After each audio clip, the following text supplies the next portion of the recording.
Brooklyn, fourth generation Ocean Parkway, yay. And I grew up in New Rochelle, New York, in a pretty assimilated home, not Zionist, never went to Israel. My kids are all born in Israel and raised religious. My son asked me years ago, he said, Dad, what did you used to do Jewishly when you were little? And I told him on Passover, we used to have ham and cheese on matzah. I'm not making that up. And he laughed and he said, like, Dad, why'd you bother with the matzah? I said, it was Passover, we couldn't have bread. So I went to public school, New Rochelle High School, I went to Vassar College undergrad. I studied Russian language and literature in high school and in college, and Japanese. I wanted to do international business. When I got out of college, I got into grad school. I could read Russian. I could read like Tolstoy in the original Russian, but I couldn't ask for directions on a street. Because if you want to actually speak a language, what do you got to do? You got to live there. You want to learn Spanish? You got to live in Florida. So my plan was to go half a year as a graduate student, University of Moscow, and then I was going to go to Israel. I went to college, BC, before cell phones, before computers, before birthright. So I was going to go to kibbutz and pick grapefruits with Danish volunteers for 3 months, work on my suntan, go back to grad school, make a lot of money. When I went off to Russia, when it was the Soviet Union, the bad old days of communism, it was illegal for a Jew to even own a book in Hebrew. You get arrested for trying to learn Hebrew or keep Shabbat. I used to do anything I could to get thrown out of Hebrew school. I end up in Russia with hundreds of young Russian Jews risking their lives to go to secret Hebrew school. So I said, there's got to be more to Judaism than I've been exposed to in my limited education. So maybe rather than just go and, pick grapefruits on kibbutz, I'm going to learn about my heritage. So I checked into a place in the old city in Jerusalem, AISH HaToarah. I was going to stay for 3 months. I stayed a little longer. I'm now at 7 months and 36 years. So time flies when you're having fun. I studied full time. I got smicha, so I'm actually a rabbi, although my mother told me it wasn't a great job for a Jewish boy. So I got a master's degree in history. I'm also a licensed tour guide in Israel and a speaker and an author, and I spend about 80% of my time in Israel teaching, guiding, and writing, and 20% I go on speaking tours to exotic places like Manhattan. Like you heard, I live in the old city, and I have 5 kids who are, thank God, all post-army now. At one point, I had 3 combat medics at one time in my house. They used to sit around on Saturday night putting IVs in their arms for practices. Thank God we're all past that. Anyway, what we're going to do tonight is one of my favorite presentations. It's actually taken from probably the most popular introduction to Judaism as a seminar, which is called the Discovery Seminar. It is one of the classes from the seminar. It's called the 7 Wonders of Jewish History. I love this class. It really illustrates how incredibly unique Jewish history is. I always like to start the class with a story of a conversation that took place in the 17th century between these 2 gentlemen. Louis XIV, the King of France. You guys know Louis XIV? The guy who built Versailles. And the famous French mathematician philosopher Blaise Pascal. So this is the Age of Enlightenment. Pascal asks Louis XIV, please show me proof of the supernatural. Okay. Excuse me, Louis XIV asks Pascal. What does Pascal answer? He says, the Jewish people, Your Majesty. Why does he say the Jewish people? If you read what Pascal writes in his essay, Pensis, the fact that the Jewish people had survived until the 17th century, completely supernatural. Imagine what he'd say to see us sitting in this room today. And that's what we're going to see. That Jewish history is comprised of a series of trends and events. Each and every one of them is unusual, meaning happened to maybe a few nations in history, or totally unique, only happened to us. And they combine together to make a history unlike anyone else's. That, by the way, makes a great class, like Ripley's Believe It or Not Jewish History class. But what makes this class so interesting is not only is it unusual and unique, but the fact that it's all predicted. And unusual and unique don't really go together. Think about it. I could do a whole presentation full of hundreds of predictions. Every single one of them would come true, and you guys would not be impressed. For instance, the sun will rise tomorrow. If that doesn't happen, we're in big trouble. Okay, I'm going to give you a time, a place, and an event. Somewhere in the Middle East, somewhere in the next 2 years, there's going to be a war. Wow. I've been saying that for years, and no one's been impressed by that one. But imagine I say, within 5 years, the entire Middle East is going to break out in peace, democratization, and industrialization. Every Arab country is going to make peace with Israel. They're going to have open borders, high-speed train from Jerusalem to Damascus. The shekel and the drachma, we combine into the drekel. If that happens, and you remember my email address, you're all going to call me and ask me for tips on the stock exchange. You guys see the difference between likely and unlikely? All of Jewish history is a combination of events that are unlikely. Like, you don't see them happening anywhere else. Now, we picked 7, by the way. There are a lot more than 7. I could probably do 30. But 7 is a nice number of completion in Judaism. Like, there's 7 days of the week. There are 7 wonders of the ancient world. Which is the only one left standing today? Anyone know? The pyramids, very good. And it's about as much as we could stick into 3/4 of an hour, but it's more than enough to make the case. Where's Jewish history predicted, by the way? We're talking about predictions. Where is it predicted? In the Bible. And not just the Chumash, not just the 5 books, but the whole Tanakh. All 24 books of the Hebrew Bible are full of predictions. And we now living 3,330 years, which is exactly how many years it's been since the original Shavuot standing at Mount Sinai, we can see that everything that has been predicted either has happened or is in the process of happening. So it's the weirdness of Jewish history combined with being predicted yet happening that makes this class so interesting. So here's how we're going to do the presentation. For each of the 7 wonders, you're going to see a little icon. Here's an example, little icon. There you go. And then we're going to look at a couple of predictions for each of these issues. We're not going to look at all the predictions. We'd be here for hours just reading the Bible. And by the way, we're not cherry picking. You guys know cherry picking? What's cherry picking? You select the ones that work and look good. We're picking the major prophetic themes of the Hebrew Bible. By all means, be critical. Check it out on your own. This is the big ones. First, so we'll see a couple of predictions. Then we are going to analyze, did it happen or not? To predict things that didn't happen doesn't make much sense. Is it unusual or unique, of course? And does it fit together with the other 6 of the 7 wonders? And trust me, a mere 45 minutes from now, you will have a much better appreciation of why Blaise Pascal says to Louis XIV, if you want to see supernatural, look at the Jewish people. You guys with me? Okay, so far so good? So to begin at the beginning, the first of our 7 wonders is the eternal nation. That there'll always be a Jewish people is one of the earliest and oft-repeated themes of the entire Hebrew Bible. If we jump into the text, we see here we go, Genesis 17:7, God speaking to the great-grandfather of all of us, Abraham. He says, and I will establish my covenant between me and you and your descendants after you throughout their generation, an eternal covenant to be the God and the God of your descendants after you. So God says to Abraham, between you and I, there's a permanent relationship. Now, you're not going to live forever, but I promise there will always be a Jewish people. If we look further into the Bible, Leviticus 26, thus, even while they're in the land of their enemies, I will not reject or obliterate them, lest I break my covenant with them by destroying them. For I am the Lord their God. I will remember them because of the covenant I made with their original ancestors, whom I brought out of the land of Egypt in the sight of the nations, so that I might be their God. For better or for worse, there's always going to be a Jewish people. What's the best proof of this point? We're sitting in the room today. By the way, very few people appreciate how amazing it is that the Jewish people are still around. By the way, most Jews don't even appreciate who we are as Jews. I mean, being Jewish is complicated. What are we? Are we a race, a religion, a people, a nation, a family, a culture? What are we? All of them except one. We're not a race. How do you know that? We come in all size, shapes, and colors. And you can't join a race. There'd be no conversion if it was a racial thing. My son-in-law, by the way, I have 3 married kids. I told my kids, by the way, they have to marry Sephardim. I want them to mix the gene pool up a little bit, you know? So it's good, much better. My son-in-law, my daughter and son-in-law were just here. They flew out last night. He is so dark, he's Yemenite, that his nickname is Shoko, which means chocolate milk. Don't try that in New York. I don't think it'll go well. But anyway, so we're not a race, but we're not just a religion like being Catholic or being Buddhist, you know. And we're not just a religion like being Catholic or being, you know, Islamic. We're not just a race like being, or a nation like being French or Canadian or American. We're an ethno-religion.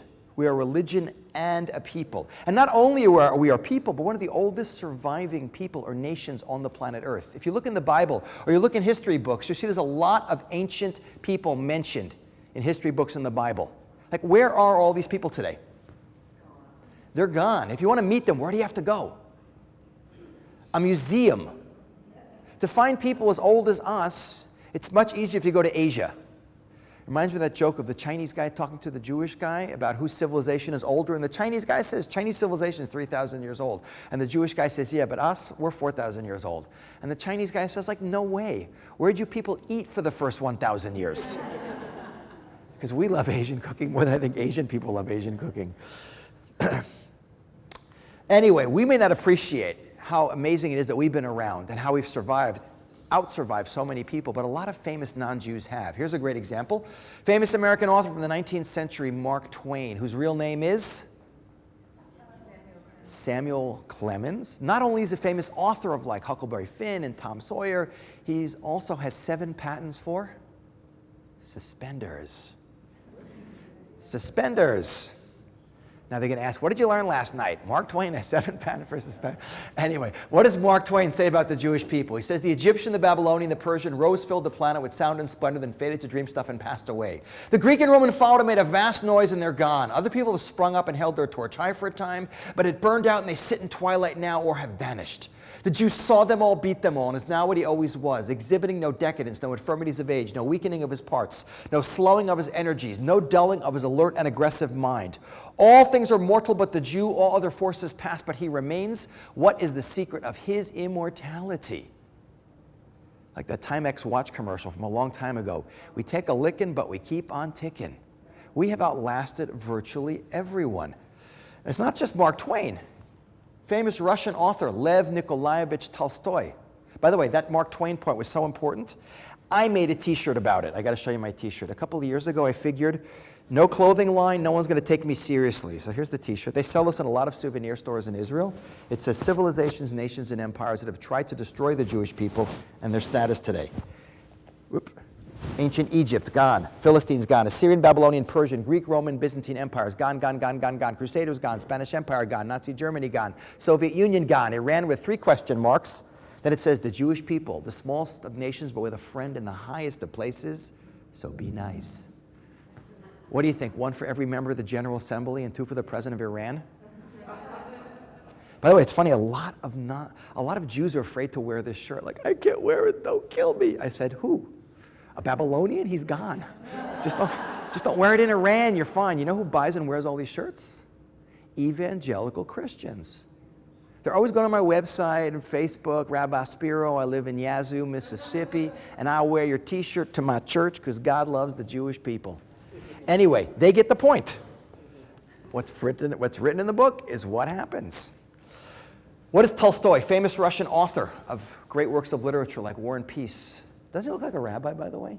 Stick like one of the, a Strymel, one of those, he fit perfectly into Mea Shearim or Williamsburg. He says, the Jew is the emblem of eternity, he whom neither slaughter nor torture of thousands of years could destroy, he whom neither fire nor sword nor inquisition was able to wipe off the face of the earth. He was the first to produce the oracle of God. He who's been for so long the guardian of prophecy and who transmitted to the rest of the world. Such a nation cannot be destroyed. The Jew is as everlasting as is eternity itself. So Pascal, Twain, Tolstoy, they're all saying the same thing. We just seem to outlast everyone. So far, so good. That's what's predicted. That's what's happened. Well, as we go on, we'll see how little sense this particular prediction makes in looking at the entirety of Jewish history. So let's move on to number 2. Now, by the way, what is the thing that gives a nation its strongest sense of national identity? What do nations go to war over more than anything else in history? Land, absolutely. Land is definitely the strongest point of national identity for any people. What would be a logical pattern or prediction would be then? Eternal nation, eternally it's on its national homeland. That would be great, makes sense, fit perfectly. What's predicted, number 2 of the 7 wonders, completely the opposite, exile and dispersion. Now before we even look at the reality of Jewish history, just think about it theoretically, hypothetically. Take a nation, throw them out of their land and scatter them. What's going to happen to them? Within a generation or 2, they'll all be gone. So we see that idea number 2, even theoretically, totally contradicts idea number 1. But as I said before, everything in Jewish history is unusual or unique. Exile is fairly rare in Jewish history. That whole list of nations and many others that don't appear before, the vast majority of them stayed in their own homeland and just disappeared. They were conquered and they were subsumed, and like in a layer cake of extinct civilizations, with them at the bottom, gone, gone, gone, gone, gone. How much more so if you're exiled? Now, there were definitely empires like the Babylonians and the Assyrians who would exile people who they found annoying as a way of getting rid of them. But in the ancient world, it was unusual. In the modern world, it's unheard of. The last known example I can think of this is the Chechens in 1936 in the Soviet Union. But of the very few nations that were ever exiled in the first place, none of them ever survived to be exiled again. We're unique in that we've been exiled, come back, been exiled again, and come back. So multiple exiles and dispersion is unique to the Jewish people. It completely contradicts the idea in idea number 1 of our survival, yet it's exactly what's predicted. If we jump into the text of the Torah, we see Leviticus 26, and you I will scatter among the nations at the point of my drawn sword, leaving your country desolate and your cities in ruins. Nice, cheerful prophecy. Or if we go to Leviticus 4:26, and I appoint heaven and earth as witness for you today that you'll be cut off quickly from the land you are crossing the Jordan to acquire. You shall not remain there long, for you shall be wiped out. God shall then scatter you among the people, and you shall be left few in number amongst the nations where God will lead you. So exile and dispersion are predicted. That's the prediction. What happened in reality? So if you know your Jewish history, we know that 2,500 years ago, we rebelled against the Babylonian Empire. The Babylonians besieged Jerusalem for almost 3 years. They breached the city walls, destroyed the city, destroyed the temple, and were exiled for 70 years, a la the prophecy of Jeremiah the prophet, to Babylon. We come back after 70 years in Babylon. We have a 420-year Second Temple period, where first the Greeks come and persecute us, Hanukkah, and then the Romans, and we rebel more against the Romans than any other people in the history of the Roman Empire. And by the time you get to the Bar Kokhba revolt in 132 to 135, which is the third of these revolts, the Romans have had it with us. We are just pushed out of our land. And this time we don't just go like for 70 years to hang out in Italy, eating kosher pizza or something like that, and then coming back. This time we get scattered around the world like a driven leaf. And there's supposed to be images of leaves spinning around here. But until today, the three most ubiquitous products you get on the planet Earth, what's ubiquitous mean? You find them everywhere. Jews, McDonald's, Coca-Cola. Some places have Jews, Burger King, and Pepsi, but everyone's got Jews. Like you're climbing up Mount Everest, like my twin girls. You know the second commandment of post-IDF Army. The first commandment of post-IDF Army service is, thou shalt work in a mall in America, foisting overpriced Dead Sea products on unsuspecting American shoppers. You ever meet these guys? What's the second commandment? Thou shalt take all the money they made selling those products and go on a really long and expensive tour of South America or Southeast Asia. So my daughters, one finishing the Army and one finishing the Navy, went on an 8-month tour of Southeast Asia. They're up in the Nepal and the Himalayas. There's a Chabad rabbi up there. You want some cholent before you go to the summit, maybe put some tefillin on, you know. We think it's normal, but to be a nation without a national homeland for 2,000 years is unique to the Jewish people. So far, we got a pretty weird history. Idea number 2 totally contradicts idea number 1, yet they're both predicted, they both happen, and we're sitting in the room.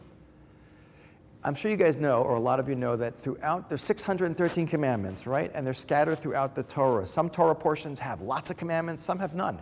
Happens to be in the book of Genesis, there's only one of the 613. Anyone know what it is? I asked that once, and someone said, don't eat from the tree. That's a commandment, but just for Adam, not for us. What's the one of the 613 in Genesis? Anyone know? Someone said it? I heard it? Sorry? Fruit, very good. Be fruitful and multiply. There it is. Now we got to appreciate this is a commandment, meaning it's a legal obligation in Jewish law. There's a whole discussion of how do you fulfill the commandment. We also have to appreciate that for the vast majority of Jewish history, up until like a century ago, the vast majority of Jews were religious Jews, which means they kept all the commandments. They kept kosher, they kept Shabbat, and fruitful and multiply. They married young and had as many kids as humanly possible. And you still see this, by the way, when you look at the Orthodox Jewish world versus the rest of the Jewish world. By the way, if you come to America today, what is the average number of children that a non-Orthodox Jewish woman has? On average, she has. I wish she had 2. It's less than 2. It's like 1.5. It's something. Combine that with assimilation, and that's, by the way, demographic suicide. But you go to like the Bible Belt, North Jerusalem, Mea Shearim, Geula, all that area. What's the birth rate average for the ultra-Orthodox Haredi community? Sorry? It's 8 kids per family. 8 kids per family. My little sister's got 9. My Rosh Yeshiva, a blessed memory, Rabbi Noach Weinberg, his wife had 12 kids. I remember sitting in his office one day years ago, and his secretary came in and said, Mazel Tov, Rabbi Weinberg, your daughter-in-law just had twin boys, 104 and 105 grandchildren. And I was like, Mazel Tov, Rabbi Weinberg, like now you're not a family, you're like a tribe. And now you don't travel, like you get to migrate. But if I wanted to create a religion and ensure the continuation of my people, I would for sure put be fruitful and multiply in there, because high birth rates is a great guarantee or countermeasure to all the bad things that can happen to you, like infant mortality and disease and wars and plagues and famine and even exile and dispersion. I mean, think about it. There's like, what's the world's population today? There's like 7 billion people. What's the most populous nation? 7.4 actually. What's the most populous nation on the planet Earth? China. There's like 7.3 billion, there's 1.3 or 1.4 billion Chinese in the world, which means statistically 1 out of every 5 of you should be speaking Mandarin. But imagine if we were to exile all the Chinese from China. We leave a few thousand there, but the rest go into exile. First of all, try getting a seat on China Airlines for like 100 years. There'll be a waiting list. Where are they all going to go? Manhattan, Chinatown, the whole island. Every major urban center will have a massive ethnic minority of Chinese, which means even for hundreds, if not thousands of years, they will survive because they're just such a huge percentage of every country's population. So think about it. Logically, since we are an ancient people who historically have had very high birth rates, what would be a logical prediction? There should be lots of Jews. Logical. What's predicted? Number 3, complete opposite, few in number. And guys, few in number and exiled and dispersed. A couple of Jews scattered here and there is a guaranteed recipe for what? Extinction. Yet it's exactly what's predicted. By the way, I don't know the demography, the study of population demographics. I don't know the demography of every country in human history. No one knows that. But from what I've been able to discern from my research is the general pattern is that nations that survive grow. They don't stay microscopically small. So it seems to be a very unusual, if not unique pattern, but it's certainly a pattern that totally contradicts the notion of our survival. Yet it's exactly what's predicted if we jump into the text of the Torah in Deuteronomy 28. You shall remain few in number, whereas you could have become as numerous as the stars of heaven because you would not obey the voice of the Lord your God. It's a negative prediction. What's also interesting, if you look in Deuteronomy 4:27, and you shall remain few in number among the nations where God will lead you. Where does it say we're going to stay few in number geographically? In this quote, where is it mentioned specifically? In diaspora. Keep that in mind, because at the end I'll show you something very interesting about Jewish demographics. But to appreciate this point, we need a control group. We need to see what is a more normal demographic pattern. So we go back to our friends, the Chinese, and it happens to be good for us. Not only did they survive, but China is probably the earliest country to ever do a national census. 2,200 years ago in the Han Dynasty, they did a census, and there were 30 million Chinese in the world, which today is nothing. That's like a few square miles of some parts of China, I think. But back then, it's a huge number of people. Today, what's the world's population? 7.4 billion, and there's about 6,000 years of civilization, and you might think, well, every 1,000 years the world's population went up by 1 billion. It's not true. When do you think historians estimate the world's population hit 1 billion? What century? How long ago? 500 years, 1,000 years ago? Mid-19th century. Mid-19th century. Think about that, guys. It took like 5,800 years to get to 1 billion in the last less than 200 years. It's gone from 1 to 7 billion people. Don't panic. We're not going to run out of room. You could stick every human being on the ground, standing on the ground in the state of Texas, and everyone gets 1,000 square feet of space. I took Rick Perry, the governor of, now I think he's the Secretary of Energy. I took him on tour twice, by the way. But I told him that. He got all excited. Send them all to me. Can you imagine? Everyone lives in Texas. Interesting thought. So China had high wars, plagues, high infant mortality, but their population goes right up to, boom, 1.4 billion people today? Now, Jewish population, we don't know exactly how many Jews lived in the world going back thousands of years ago, but it's estimated that about the year 1 CE, one of the Common Era, about 2,000 years ago, there was about 6 to 8 million Jews living in the world, 5 to 7 million living in the Roman Empire, maybe another million living in the Persian Empire. By the way, Jews in the Roman Empire were 10% on average of the Roman Empire's population and 20% of the Eastern Roman Empire's population. Huge ethnic minority. All religious, marrying young, having as many kids as humanly possible. How many Jews do you think should be in the world today? By the way, when I fly on airplanes, I love asking people sitting next to me. It's not the first question I ask them. Hi, I'm Ken Spiro. How many Jews do you think there are in the world? Like, get away from me, you weirdo. Now, if I can get them in a conversation, I love asking them, how many Jews do you think there are in the world? They generally give me numbers 100 to 1,000 times higher than there really are. I've had at least 30 people tell me there's as many Jews in the world as Chinese, and half of them are Chinese, by the way. I had a guy tell me once on a plane that everyone in Hollywood is a Jew who got a nose job and changed his name. I said, you're pretty anti-Semitic, but 50% correct. Ever since I found out Scarlett Johansson is Jewish, I know anything is possible. Now I just got to figure out how to get her to a seminary in Israel, and like 20,000 guys will come learn in yeshiva. But seriously, how how many Jews are really, why do people think there's so many more Jews in the world than there really are, by the way? I have a whole presentation on this called Driven. Yeah, because we are disproportionately impactful, we're spread out everywhere, and we tend to be kind of loud. But how many Jews are really in the world? How many Jews should be in the world? The numbers are pretty crazy. The number of Jews that should be in the world, the median number is about 400 million. The lowest number I've seen, according to the demographics of 2,000 years ago, about a quarter of a billion. The highest number is about 750 million. How many Jews are there in the world? About 14 and a half million. That's insanely, the fact that any of us are here, as we'll see, is pretty unbelievable. But we are literally skimming the line of extinction. We should be, after China and India, the third largest group of people on the planet Earth, yet we remain 0.2% of the world's population. Like I said, that any of us are here, but this is a completely weird pattern. To outlast all these empires and be yet so small does not make sense, but it's exactly what's predicted and exactly what happened. What else can we throw into our predictions to make Jewish history completely impossible? You know, I asked this years ago in a class in Israel, and a girl yelled out, "After-school Hebrew school classes." I laughed so hard, I couldn't teach for 5 minutes, because I unfortunately experienced that. Whatever. Not going to go there. I need therapy after. Anyway, after-school Hebrew school is not predicted in the Torah. Something much, much, much worse is predicted, and that is anti-Semitism. And we're not going to get into the why of anti-Semitism. That's a very interesting topic. On my website, I have a whole presentation that's called Why the Jews, which has actually we recorded it years ago. You can actually watch it online.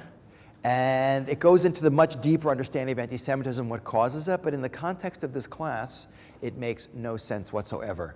And we're going to see anti-Semitism, like everything else in Jewish history, even in a negative way, is in a category all by itself. We're going to see that it's the longest, most irrational, deepest, most violent hatred in human history. So look what's being predicted by the author of the book. The nation that's going to outlast everyone, including the greatest empires, is going to be exiled and dispersed, few in number, and hated by everyone everywhere, longer and more intensely than anyone else, yet survive. Come on, that's like we say in baseball, 3 strikes and you're out. But that's exactly what's predicted. If we jump into the text of the Torah, we see Deuteronomy 26, "And those of you who survive in the land of your enemies I shall make so faint-hearted that if leaves rustle behind them, they will flee headlong as if from the sword, though no one pursues them, stumbling over one another as if to escape a weapon while no one is after them. So helpless will you be to take a stand against your foes. You shall perish amongst the nations, and the land of your enemies shall consume you." That's a pretty scary prediction. Here's another one. "Among those nations you shall find no respite, no rest for your foot. Their God will make you cowardly, destroying your outlook. You will be terrified, never sure of your existence. In the morning you will say, if only it were night. And in the evening you will say, if only it were morning. Such will be the dread that your heart will feel and the sight that your eyes will see." Have any of you guys lived through anything like this? Jewish stars, ghettos, special taxes, being expelled, pogroms. Unfortunately, we just had. Yeah, it's unbelievable. The worst anti-Semitic violence in the history of the United States. But it's still, in America, it's hard to get people to feel this precisely because we live in such safety in a place like the United States. But trust me, what we're living in now in general, especially in the Western world, this is an aberration. This is the norm. You don't have to go too far back in Jewish history, 70 years plus, and certainly back to medieval Europe to see that this is the normal way we're being treated. An incredible level of violence and hatred, unending and universal wherever we go. And we see that everything about anti-Semitism, like everything in Jewish history, is just in a category by itself. Even beginning with the word, which, by the way, should not be hyphenated. Your spell check will tell you to do it this way. When the woman did the presentation, she did the hyphen. But it's actually one word. That's how it's originally written. What's the definition of anti-Semitism? An anti-Semite is someone who? Against Jews, we all agree? Everyone agrees? Semitic people. Who's a Semite? Who are Semitic people? Middle Eastern people, anthropologically speaking, are called Semitic people. If you hate an Arab, are you an anti-Semite? No. Okay, this is, by the way, I often debate on university campuses, and I'll have Arab students tell me that I'm the anti-Semite because I'm a Jew. I am a religion, not a people. Of course, not true. I'm from Poland. I hate him. He's Semitic Middle Eastern, so I'm the anti-Semite. First of all, I may be in Poland. It's only because I've been thrown out. My ancestors were thrown out of everywhere, beginning with Israel. And we're definitely a people, as we saw. But the word itself, and this is something you want to remember, was actually coined by a German Jew hater in 1879. His name was Wilhelm Marr. He is one of the really big anti-Semitic thinkers of the 19th century that Hitler based much of his thinking on. He wrote a book in 1879 called The Victory of Germandom Over Judaism. And in that book, he coins this phrase. And the dictionary definition of anti-Semitism is prejudice or hostility towards Jews and Jews alone. If you hate an Arab, you are not an anti-Semite. There is a word now, Islamophobia. But you have to appreciate that for over 100 years, it was the only form of racial or religious intolerance that had its own word to describe it. I mean, think about it. If you hate a black person, what are you? Racist. A racist. You hate an Asian, what are you? Racist. You hate a Christian, what are you? There's no word. So it's got to get us thinking there's something weird about this phenomenon. It's not just the word that's weird. Everything about it is strange. If you look at Dr. Bernard Lewis, professor emeritus, recently passed away, right? Not so long ago, in his 90s. Almost 102. Wow, he's in Princeton. He was a professor emeritus in Princeton with the greatest expert, no longer living expert on Islam. He wrote a book called Semite and Anti-Semite, in which he states, hatred of Jews has many parallels and yet is unique in its persistence and its extent, its potency and its virulence, its terrible final solution. Conventional prejudice and persecution can be very terrible, but they differ from anti-Semitism as does conventional from nuclear war. Which means the world is full of racist, bigots, and intolerant people, but hatred of Jews, like everything else, is in a category by itself.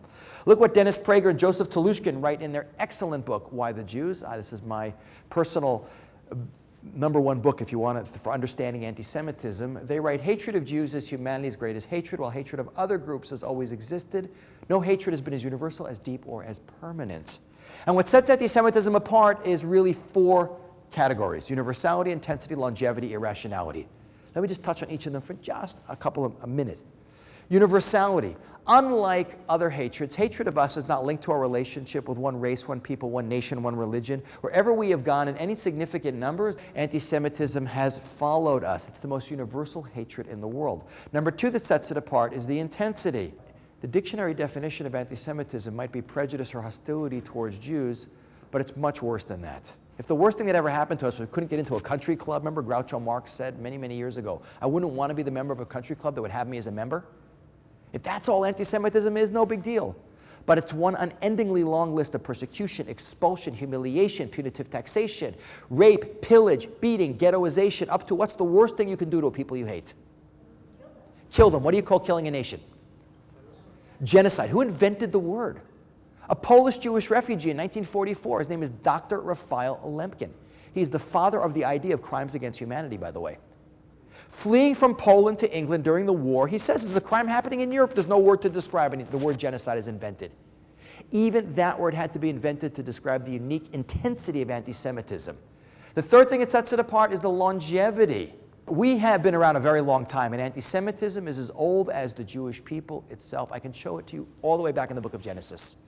Even when the Thames Television in England did a series on it, the name of the series was Anti-Semitism, the Longest Hatred, because it is.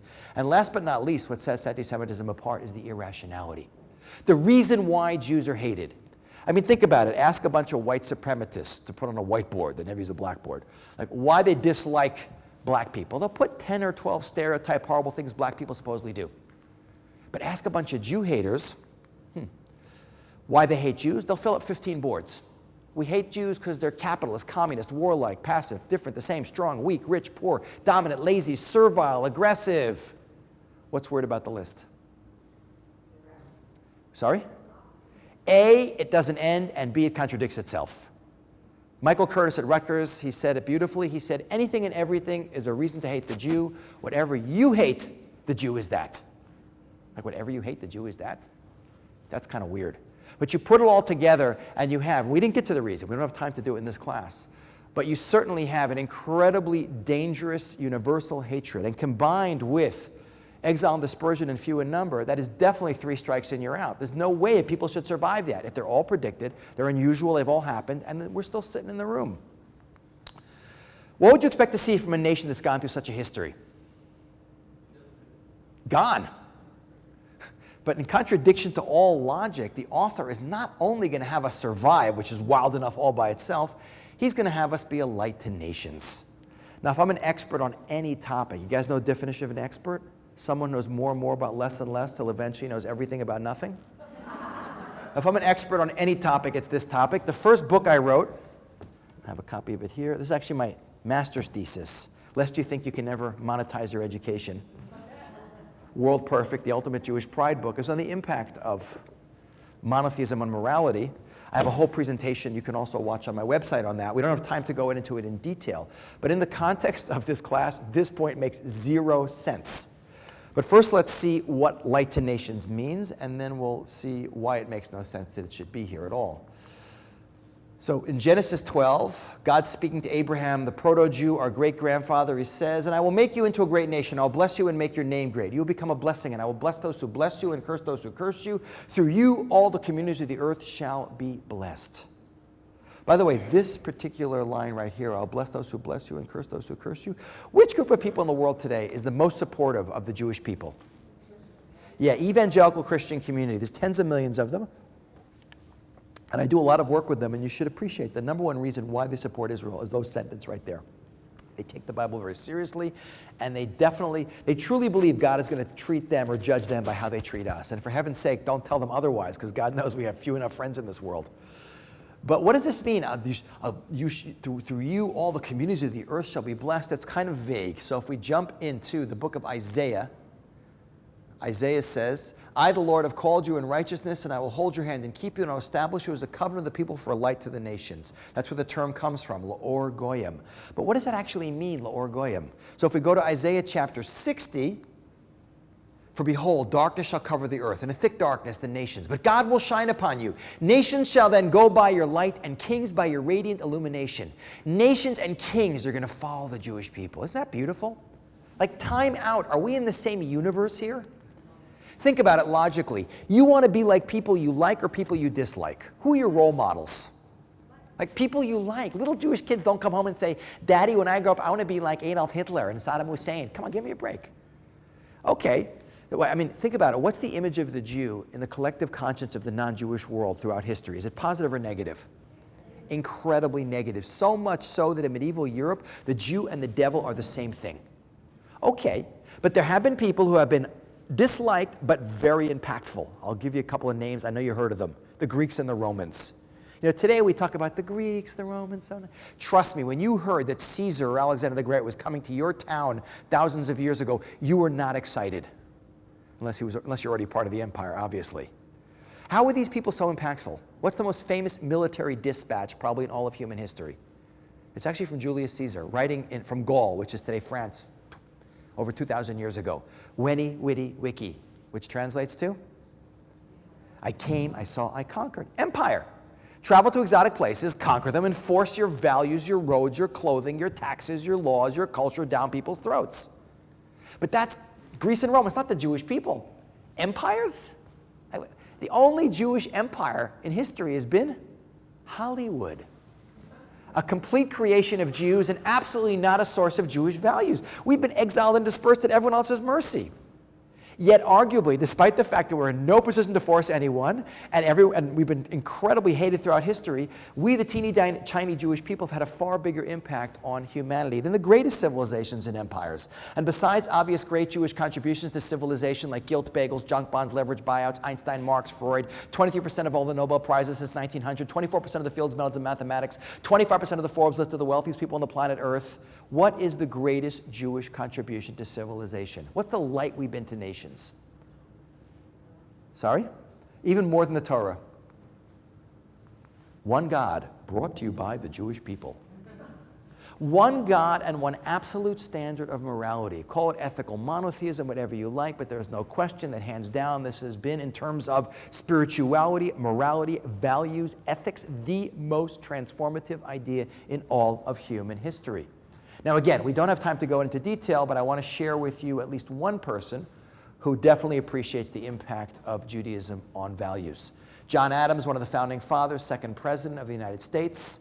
I will insist the Hebrews have done more to civilize men than any other nation. If I were an atheist and believed in blind eternal fate, I should still believe that fate had ordained the Jews to be the most essential instrument for civilizing the nations. If I were an atheist of another sect, I should still believe the chance had ordered the Jews to preserve and propagate to all mankind the doctrine of a supreme, intelligent, wise, almighty sovereign of the universe, which I believe to be the great essential principle of all morality and consequently of all civilization.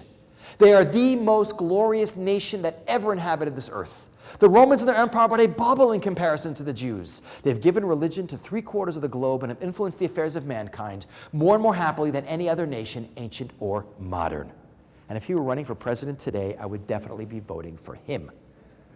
But what John Adams is saying is not unique to John Adams. In the course of researching my book, I came across dozens of presidents, prime ministers, philosophers, historians, thinkers. They all say the same thing. The Jewish people have served as the great civilizing force in human history. So from where you least expect it, but exactly what's predicted, comes this incredible impact. Idea number 6 is in a really weird one also, a little bit different direction than we've looked at until now. It's called the interdependency. Now, to appreciate this point, before we get to the actual point, we got to appreciate some geography, which I know is the strong point of the American educational system. One of my favorite quotes is from Ambrose Bierce. He wrote during the American Civil War. He said, "War is God's way of teaching Americans geography." I have plenty of students who could find every city in Iraq, but they can't find Mexico on a map. Anyway, but we'll make it easy. We'll show you a map. Here is the Mediterranean. Italy, right? We got Greece over here, and this is Africa, Middle East, Asia, rest of Europe, and this is the Eastern, there's Israel. Now Israel, you notice, on a purely, just in terms of location, is in a very important location. It's one of the 2 most important land bridges in the Western world. What's a land bridge? A piece of land that is a bridge. What's the other really important land bridge? It's this one. Sorry? That's a different part of the world, but in here, it's here. This is the Bosporus. This is the Black Sea and the Mediterranean. This is where Istanbul, which used to be Constantinople, is located. This one side of the bridge is called the European side. The other side of the bridge is called the Asian side. Israel is the great connector from Africa, where it all began, to the rest of the world, through Asia. So strategically, it's in a very important location. But not only that, the Bible describes the land of Israel. How many of you guys have been to Israel? Okay, so Israel of today, which as much has been replanted a lot, it's not like Israel in the ancient world. Israel thousands of years ago was actually much more green and lush than today. But the Bible describes the land of Israel as a beautifully green, lush land, Eretz Zavat Chalav V'Davash, the land flowing with milk and honey. Green, lush, full of forest. There were lions and bears running around Israel till 500 years ago. And big cash crops like wheat. You know, Israel got 2,000 years ago twice as much rainfall as it does today. So it was a very valuable, economically, a great piece of real estate, especially before industrialization. You had agrarian civilization.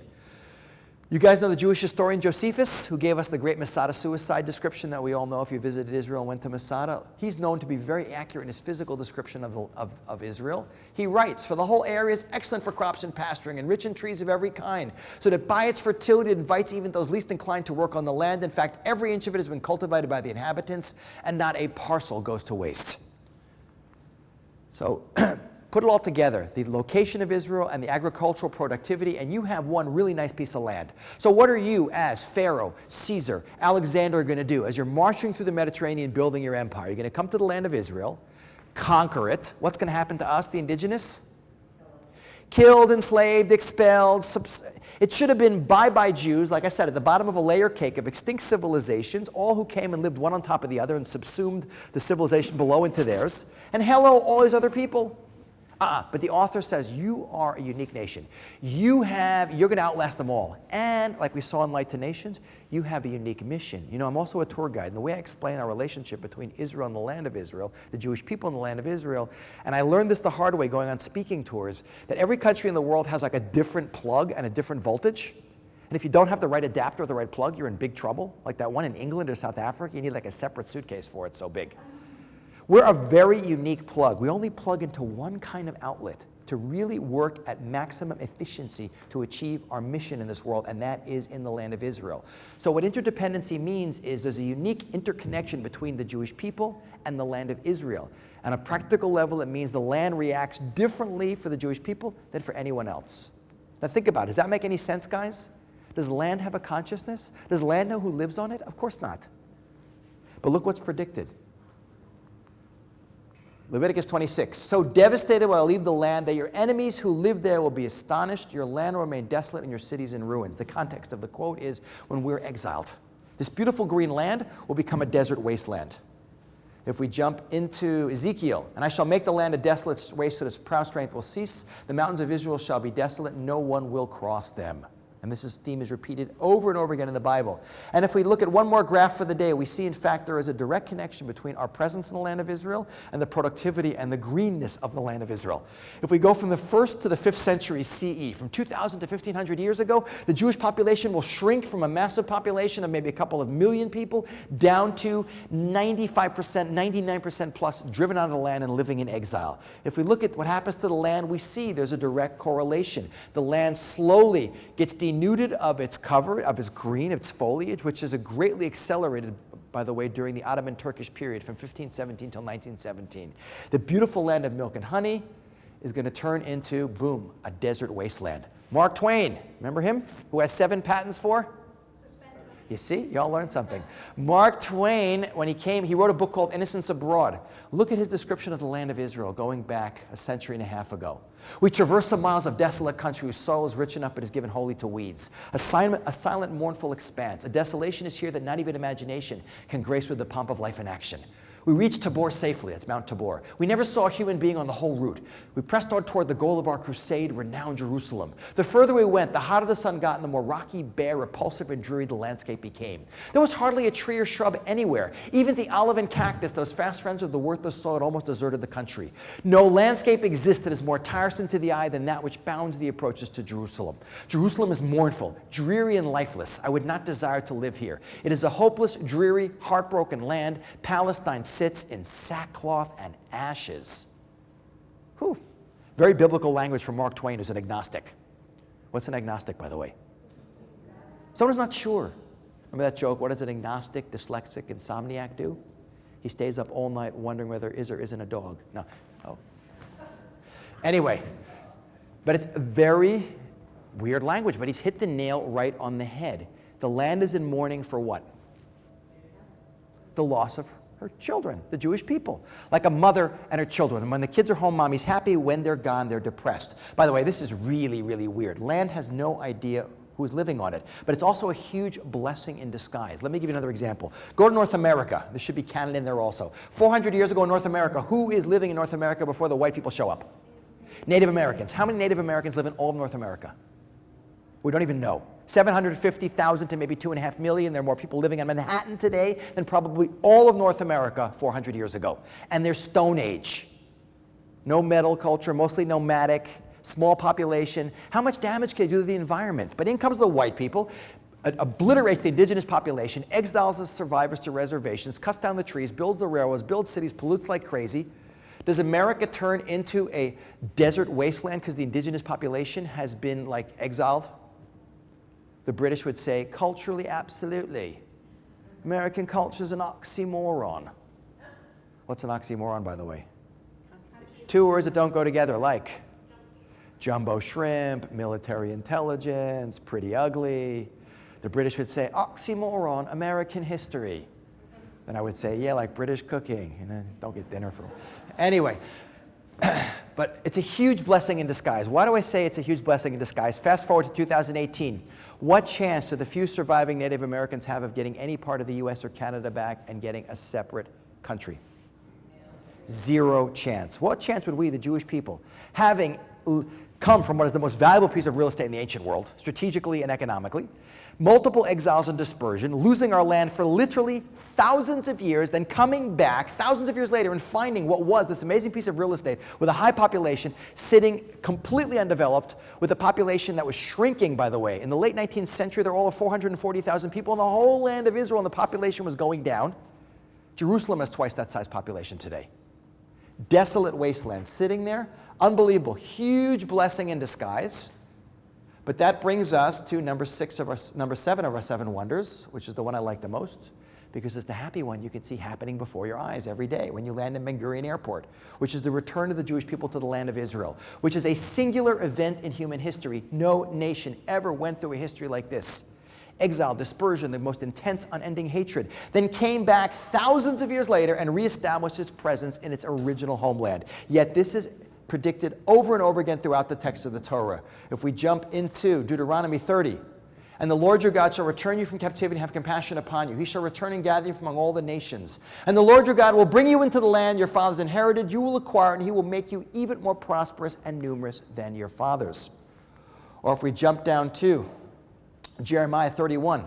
For thus says God, shout with joy for Jacob, exalt at the heads of nations, proclaim your praise and say, O God, deliver your people, the remnant of Israel. Behold, I will bring them back from the northern lands and gather from the ends of the world.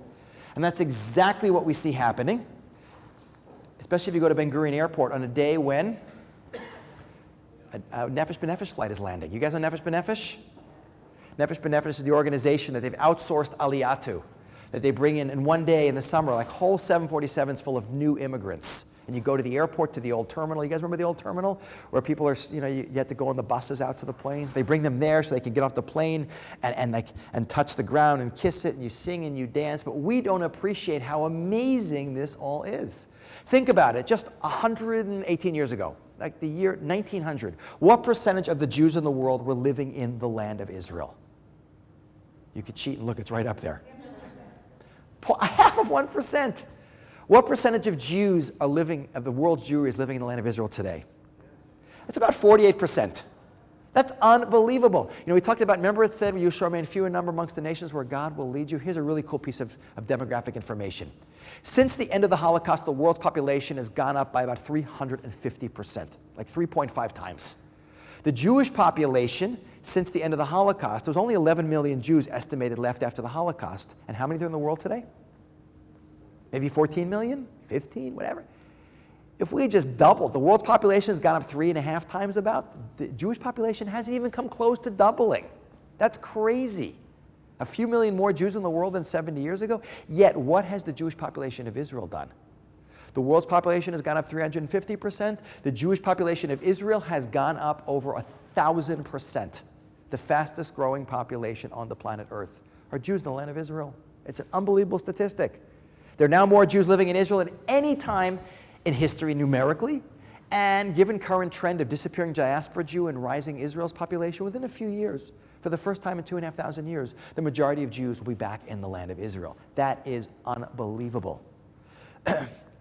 And go back to interdependency, if the land is barren when we're gone, what's the flip side? What happens when we return? The land blooms again, as it says in Ezekiel. As for you, O mountains of Israel, you shall shoot forth your branches and bear your fruit for my people Israel, for the return is close at hand. For behold, I am with you, and I shall turn to you. Then you shall be tilled and sown, and I'll multiply men upon you, the entire family of Israel.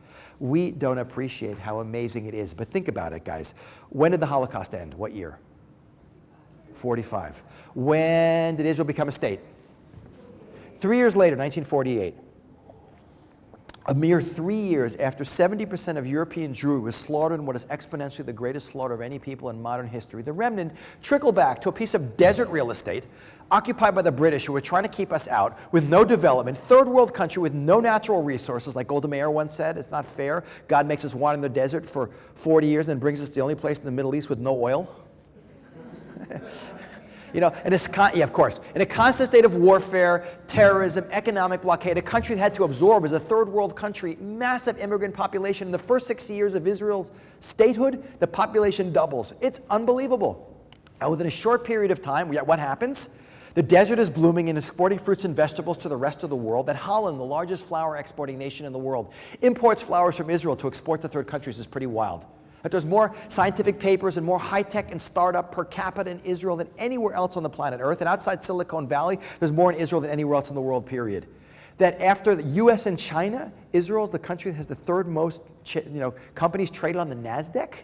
Like 124 companies after the US and China. It's crazy.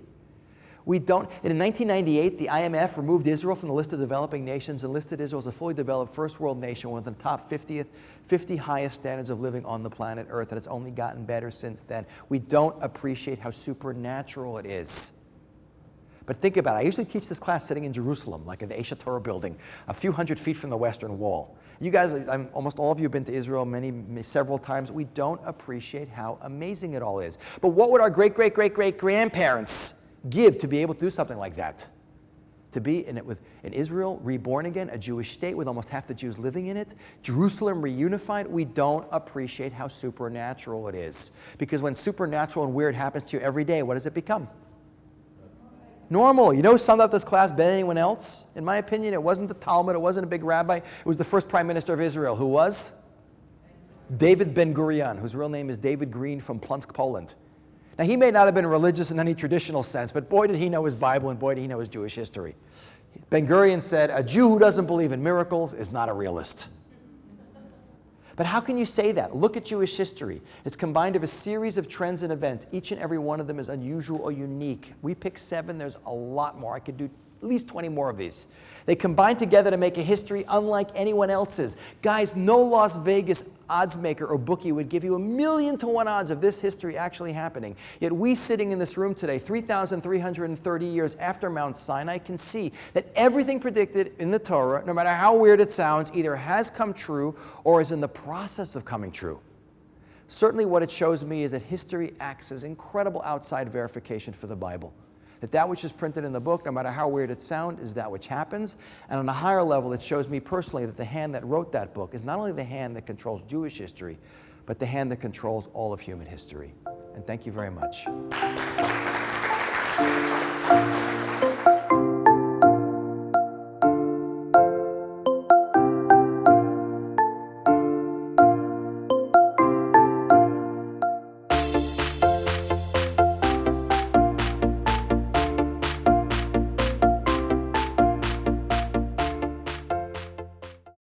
We would be pleased to send a complimentary DVD of this program to anyone who wishes to support JBS with a tax-deductible gift of $36, double chai or more.